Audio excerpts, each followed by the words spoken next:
ಜಗತಿ ಜಗತಿ ಶ್ರೀಧರ ಸ್ಮರಣಾಮೃತ ಶ್ರೀಧರ ಗಾನಾಮೃತ ಗುರುವಿನ ನಾಮಾಮೃತ ಮಾಡುವ ಬನ್ನಿ. ಸಜ್ಜನಗಡಕ್ಕೆ ಹೋಗಿ ಸೇರಿದ ಮೇಲೆ ಸಮರ್ಥರ ಸೇವೆಯನ್ನೇ ಮಾಡ್ತಾ ಭಗವಾನರು ಅತ್ಯಂತ ಸಂತುಷ್ಟರಾಗಿ ಇದ್ದರು. ಎಡಬಿಡದೆ ಸೇವೆಯಲ್ಲಿ ತೊಡಗಿಕೊಂಡಿದ್ದು. ಆದರೆ ಇವರು ಬಯಸಿದ್ದದನ್ನು, ಯಾಕೆಂದರೆ ಸದಾ ಸಮರ್ಥರ ಸೇವೆಯನ್ನು ಮಾಡುತ್ತಾ ಮೂಲಕವಾಗಿ ಅದೇ ತಪಸ್ಸಾಗಿ ತಮ್ಮದಾದಂತಹ ಸಾಧನೆಯನ್ನು ಮಾಡುವಲ್ಲಿ ಇವರಿಗೆ ಒಂದು ಸುಗಮವಾದಂತಹ ದಾರಿಯಾಗಿತ್ತು. ಅಲ್ಲಿ ಹೋದ ಕ್ಷಣದಲ್ಲಿಯೇ ಕೆಲವು ದಿನಗಳಲ್ಲಿ ಒಂದಷ್ಟು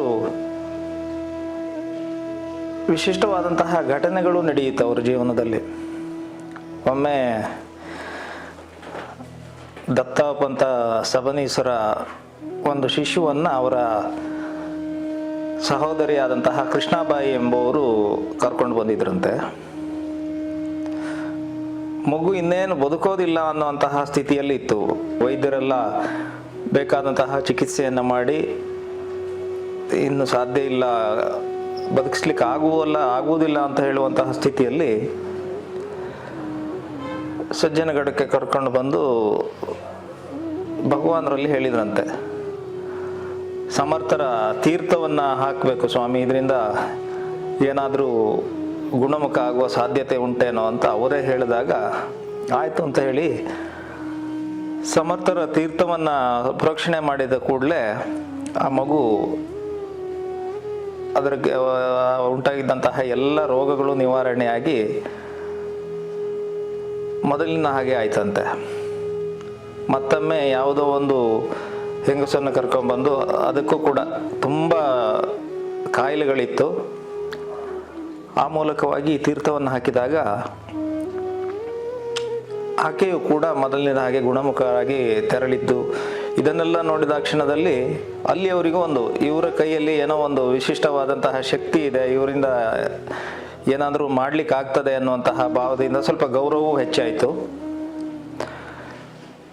ಇಂತಹ ಸಂದರ್ಭದಲ್ಲಿ ಒಂದಷ್ಟು ವಿರೋಧಿಗಳು ಹುಟ್ಟಿಕೊಳ್ತಾರೆ. ಒಬ್ಬರು ಪ್ರವರ್ಧಮಾನಕ್ಕೆ ಬಂದ ಕ್ಷಣದಲ್ಲಿ ಅದನ್ನು ಸಹಿಸದೆ ಹೋದವರು ಏನಾದರೂ ಮಾಡಿ ಅವರ ಹೆಸರನ್ನು ಹಾಳು ಮಾಡಬೇಕು. ಏಕೆಂದರೆ ಸಜ್ಜನಗಡದಲ್ಲಿ ಇವರು ಸ್ವಲ್ಪ ಎಲ್ಲರಿಗೂ ಬೇಕಾದವರಾಗಿ ಇವರ ವರ್ತನೆಯಿಂದ ಅತ್ಯಂತ ಸಂತೋಷದಿಂದಲೇ ಇದ್ದಂತಹ ಸಂದರ್ಭ. ಏನಾದರೂ ಮಾಡಿ ಶ್ರೀಧರರ ಹೆಸರನ್ನು ಕೆಡಿಸಬೇಕು ಅಂತ ಒಂದಷ್ಟು ಜನ ಸಿದ್ಧರಾದರು. ದಿನ ಇವರು ಸಜ್ಜನಗಡದಲ್ಲಿರುವಂತಹ ಸೋನಾಳ ಕೆರೆಗೆ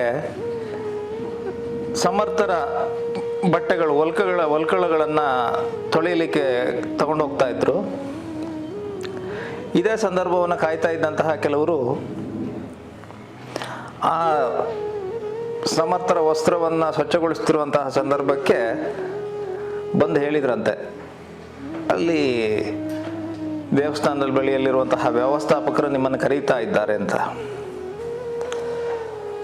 ಹಾಗೆ ಹೇಳಿದ ಕ್ಷಣದಲ್ಲಿ ಇವರು ಬಟ್ಟೆಗಳನ್ನೆಲ್ಲ ಅಲ್ಲೇ ಬಿಟ್ಟು ಅಲ್ಲಿ ಯಾಕೆ ಕರೆದ್ರು ಅಂತ ಕೇಳಲಿಕ್ಕೆ ಹಾಗೆ ದೇವಸ್ಥಾನದ ಗಡದ ಸಮೀಪ ಹೋದಾಗ ಅದೇ ಸಮಯ ಕಾಯ್ತಾ ಇದ್ದ ಇವರೆಲ್ಲ ಆ ಸಮರ್ಥದ ವಸ್ತ್ರಗಳನ್ನೆಲ್ಲ ಆ ಕೆರೆಗೆ ಹಾಕಿ ಅಡಗಿ ಕುಳಿತರಂತೆ.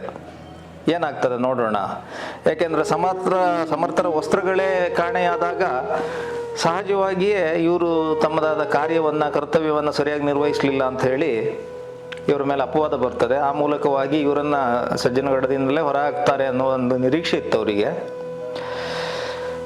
ಭಗವಾನರು ನೇರವಾಗಿ ವ್ಯವಸ್ಥಾಪಕರ ಬಳಿಗೆ ಹೋದ್ರು. ಯಾರ ಕರೆದಿದ್ದು ಸುಳ್ಳು ಅಂತಾಯ್ತು. ಆ ಸಂದರ್ಭಕ್ಕೆ ನೇರವಾಗಿ ಮತ್ತೆ ಹಿಂತಿರುಗಿ ಕೆರೆಯ ಹತ್ತಿರ ಬಂದರು. ಬಂದು ನೋಡಿದರೆ ಇವರಿಗೆ ತುಂಬ ಆಘಾತಕಾರಿಯಾದಂತಹ ವಿಷಯ ಎದುರಾಗಿತ್ತು.